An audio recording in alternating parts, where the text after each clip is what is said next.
Today let's talk about brake bonding. What are some of the advantages and disadvantages of doing brake bonding, and how can it affect the performance of your car? So first of all, let's start by talking about what brake bonding is. So normally when you get a brake pad like this one, which is worn out, and you have to change the brake pads on your car, there's two options. You can go to a store and buy brand new brake pads from a branded manufacturer, and you just get those, have a mechanic like the ones we have here at Tunex, put them on your car, and you're back on the road. But then brake bonding is when you take your brake pads to an engineering shop, and they basically cut out this material that you're seeing at the top right here. There's two sections, but this material here that comes in contact with your brake disc, this is the material that they remove. They scrape it out and they add some new material on the surface and basically bond it with glue to your brake pad, and then you can get your brake pads and put them on the car and get on with your driving. So now that you know what brake bonding is, what are some of the advantages or disadvantages of doing brake bonding rather than just going into a store and buying brand new pads that you can put on your car? So the first thing that is an advantage when it comes to brake bonding is that it's very, very cheap.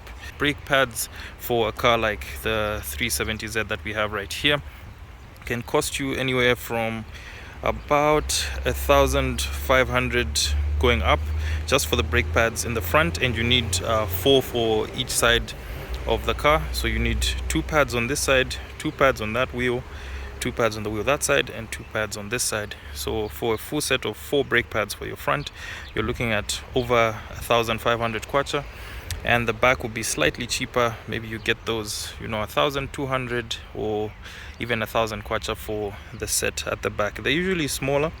The ones at the front are usually the bigger ones. So you see the pad like this. This is a pad that would sit in the front. This one is not specifically for this car, but I think you get the idea. So compared to bonded brakes can cost you anywhere from like 350 kwacha to have all 4 pads for the front bonded, and even as low as 250 for the back ones.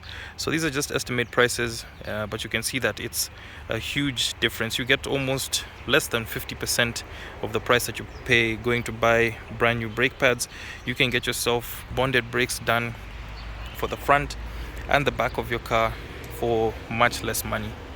But unfortunately, that's I think where the advantages end when it comes to bonded brakes. I've heard this myth that some mechanics say bonded brakes are much softer on your brake disc. So this is the brake disc of the car, and you can see that on the surface it's got some rough marks that you get there. So some mechanics will tell you that doing bonded brakes, they have a softer material which allows the brake pad, when it contacts the brake disc, to have a much softer impact on the disc. This is kind of true because brake pads are designed to have different levels of material, but the main culprit, especially here in Zambia, is really just dirt on the road that gets stuck between the brake disc and the brake pad, and that's what really ends up scratching people's discs. And so really all you're getting when you do bonded brakes is a more affordable brake solution for yourself. It's also very quick access. So for example, if you have a brake pad that you don't have locally here in Zambia, but your brake pads are completely worn down, and maybe it will take you 2-3 weeks for you to be able to get those new pads, brake bonding can give you that easy access to a pad that you can use, because brakes are very important. So you don't want to be running a car that has very bad brakes. So it gives you that ease of access. So I guess we can say that it's cheap and also very easy to access, because a lot of places will do brake bonding, and it doesn't matter if you drive a Benz, if you drive a 350Z, brake bonding can mold pretty much on any brake pad and you'll be set to go. Great, so now that we know the advantages, let's talk about some of the disadvantages of using bonded brakes. And the first one is going to be the amount of brake dust that these things produce. So when you use bonded brakes, it's going to produce, your car is going to produce a lot of brake dust. And what brake dust actually is if you go to the rims of your car, if you've been driving for a very long time and you haven't washed the car, you'll be able to see dust that is produced in the brakes, and it's this black stuff. So you can see there's a bit of it on this rim. But normally when you have bonded brakes, it's actually quite a lot of that black stuff that you find just sitting on your rim. So that stuff can be dangerous. There are several articles that I've seen online where if you are constantly exposed to a lot of brake dust like that, obviously we drive with our windows open, and if you're using bonded brakes, the material tends to fade off quite quickly.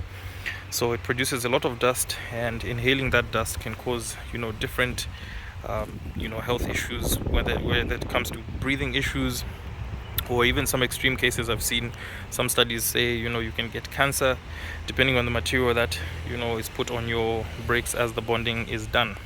So the second thing that comes out as a disadvantage of using bonded brakes is the amount of brake fade that you experience, especially if you're using a high performance car like this one.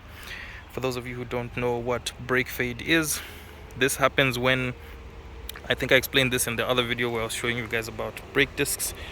So basically your brake pad squeezes onto the brake disc, and if you constantly have to accelerate and brake, your brake disc tends to generate heat, which also is generated into the brake pad, and the surface between the brake pad and the brake disc ends up getting these gases that build up in between because of that heat. And you find that when you're pressing your brakes are no longer as effective as they were, and you're pressing your brake and the car doesn't seem like it's stopping. So that's called brake fade. So bonded brakes are not really good at heat resistance, and you are more prone to getting into situations where you experience brake fade, which can be very dangerous with high performance cars like this. You go out on a fun Sunday with your friends, and you guys are doing some pulls, and you're constantly getting on the brakes at each corner, and you find that your brakes heat up and you end up experiencing brake fade because you're using bonded brake pads. And then the last disadvantage of using bonded brakes is that there is very little or no quality control. Obviously, if you take it to a proper engineering workshop, of which I think in Zambia they're very limited, there's no quality control as to the material that's being used on the brake pad, what material that is, and also sometimes there's also misfitting. So I've done brake bonding before.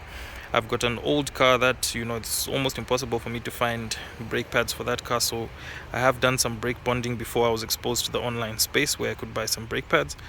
So you find that you take your your brake pads to these guys who do the brake bonding, and they put material on this, and it's not really well measured. So sometimes you find that one pad has more material than the other, and also there's just different funny things, like half the time they don't even know what material they're using to do the brake bonding.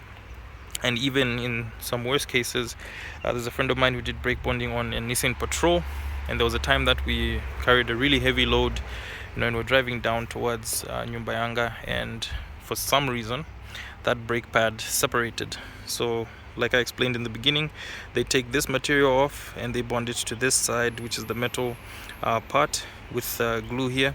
So because there's no quality control, you find that sometimes these things fail, and the pad can separate from this metal piece this side. So it happened to us. So it's just funny things like that, because the thing is so cheap and you literally have everybody at every corner doing brake bonding. It's difficult to know that these guys are paying attention to quality, or they're just being cheap and trying to get things done as quickly as possible, and you can get yourself into real problems. So there's some cases where you should use bonded brakes.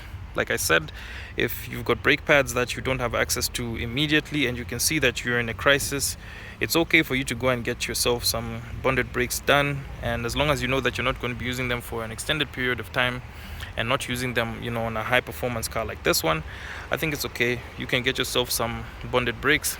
They will not cause any short-term damage, but of course try and get them done with a reputable engineering company. Don't just go to, you know, some guys who are unexperienced and, you know, recently opened shop and stuff like that. You run the risk of, you know, very low quality brake bonding done. And of course, it goes without saying, brakes are very important for your car. You don't want to be in a situation where you can't use your brakes, so make sure that, you know, you get them done correctly if you're going to go brake bonding. Alright, that was just a quick video about brake pads and brake bonding. I hope somebody learned something about, you know, brakes today. If you have any problems with your brakes, remember you can bring your car over here to TuneX Auto, which is Z Gear HQ, and yeah, we'll get that sorted out for you. But I hope you guys can like and share this video with somebody who wants to learn about brakes, and I will see you on the next one.